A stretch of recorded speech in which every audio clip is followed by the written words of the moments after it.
Well, good morning from a very snowy Lake District. We've come up to Derwentwater today and it's an absolutely beautiful day. Fortunately, it stopped snowing probably last night, so there's accessibility down to the lakeside. Hopefully we're going to get some very nice atmospheric shots today, maybe black and white, bit of colour. Let's see what we can get.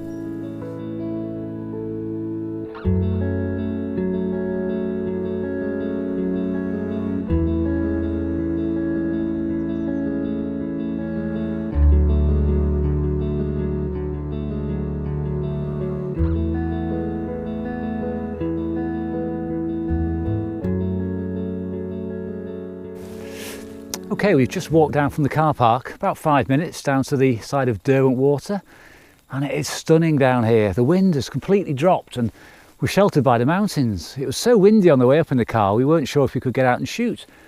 But the good thing is nobody's here. The place is deserted because of the conditions.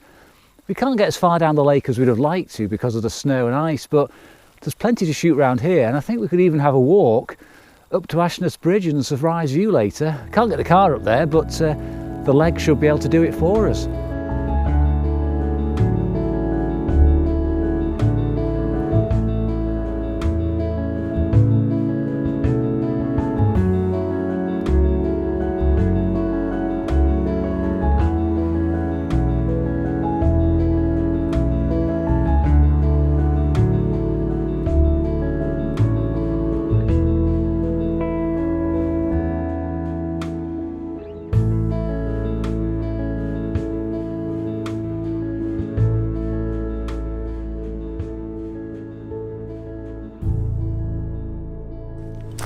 Okay, for this shot I'm making it really simple. I didn't think this particular image would work when I first looked at it because all I've got is the distant mountains and a bit of grey water. When I set the camera up though, I like the simplicity. Now to give myself options later on, I've actually gone for a higher view and a lower view. It may work better with more sky, may work better with more water. Just take a couple of frames, 60th of a second, short telephoto. Simple.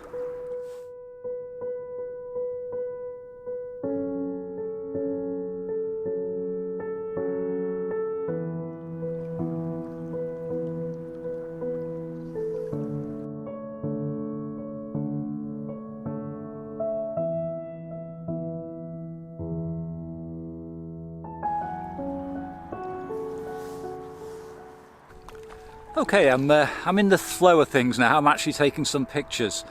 I decided to predominantly use black and white at the moment because it's very monochromatic here, as you can see behind me.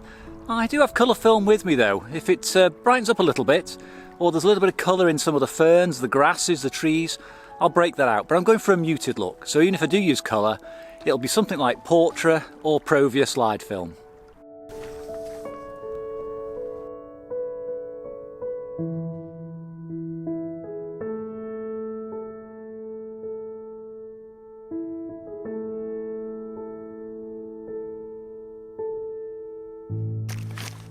Now I've set myself up here with a lovely shot using a very strong leading line of these boulders covered in ice, and they're taking me towards the distant hills over there. I've also got a little tree on the outcrop. I'm not actually happy with that, but I can't move it. It is cutting into the frame a little on the left. I've shot this with black and white film and also colour film. Not quite sure which one's going to work best because there is some subtle colour in there, and I want the option of using that later. 1/8 of a second and 1/4 of a second with both films. For the colour shot, I've used a 2-stop soft grad because although it's quite dull, the contrast range is a little bit excessive for the slide film.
I'm set up here with a fabulous view onto the lake and a little island beyond, and I've got these rocks perfectly silhouetted in front of me, and I'm shooting with my wide angle lens at f/22, stopped it right down, about 60th of a second with FP4, but I think I'll also shoot it with Provia slide film just to get some of that colour in the sky.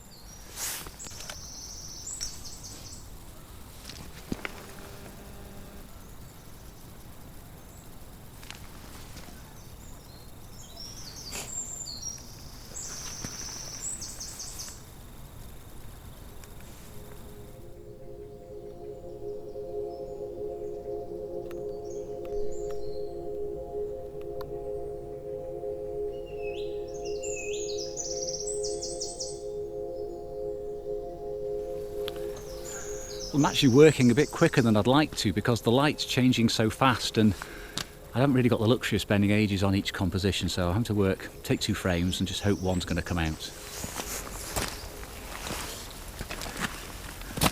Okay, as you can see, I'm just waiting for the sun to set behind those hills now. I have taken a few frames while it was high in the sky, going for the silhouette look, not gradding it at all.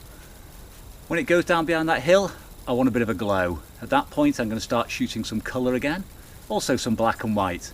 This is really a beautiful place to be on an evening like this, and we're very, very fortunate to be here.